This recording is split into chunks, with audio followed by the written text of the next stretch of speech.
Bright ஆகிறதுக்காகவே ஒரு gel இருக்கு. அதுக்கப்புறம் அதை கொஞ்சம் எடுத்து நம்ம அப்ளை பண்ணிட்டு நல்லா ஃபேஸ் பிரைட் ஆகுது. ஸோ அந்தங்களுக்கு வணக்கமுங்க. அதில் என்ன பண்ணிட்டு இருக்கீங்க? நீங்க பார்த்துட்டு இருக்கிறது ஈரோடு ஸ்டைலும் யூடியூப் சேனலு.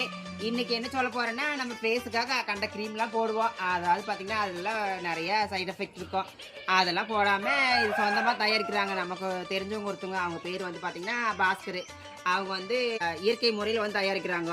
அதாவது ஃபேஸுக்கு வந்து பிரைட் ஆகிறதுக்காக ஜெல்லெல்லாம் வச்சுருக்காங்க. அது என்னென்னு பார்த்துக்கிட்டிங்கன்னா, ஃபஸ்ட்டு வந்து சிரம் அது வந்து ஒரு 3 ட்ராப் விட்டு நல்லா ஃபேஸில் அப்ளை பண்ணிக்கிட்டு, அதுக்கப்புறம் பார்த்தீங்கன்னா பிரைட் ஆகிறதுக்காகவே ஒரு ஜெல் இருக்குது. அதுக்கப்புறம் அதை கொஞ்சம் எடுத்து நம்ம அப்ளை பண்ணிவிட்டு நல்லா ஃபேஸ் பிரைட் ஆகுது. நானும் போட்டு பார்த்தேன், நல்லா இருக்குது ரிசல்ட்டு. சொந்தக்கார புள்ள பார்த்தீங்கன்னா மூஞ்சி ஃபுல்லாக ஒரே பிம்பிள்ஸாக இருந்துச்சு. அதுக்கு ஒரு ஜெல் இருக்குது. அந்த ஜெல்லை போட்டோன்னே ஒரே வாரத்தில் அந்த பிள்ளைக்கு இருந்த பிம்பிள்ஸ் எல்லாம் முக்கால்வாசி மறைஞ்சிருச்சு நல்லா. அதை தாண்டி பார்த்தீங்கன்னா கருவளையத்துக்கு ஒரு ஜெல் இருக்குது.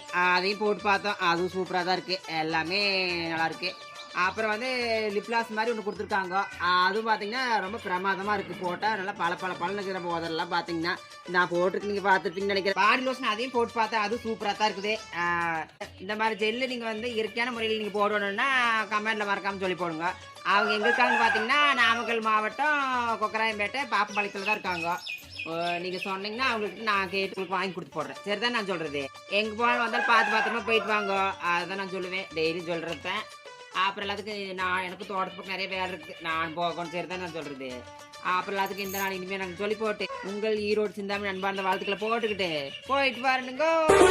சிந்தாமணி ஏண்டி பந்தாமணி.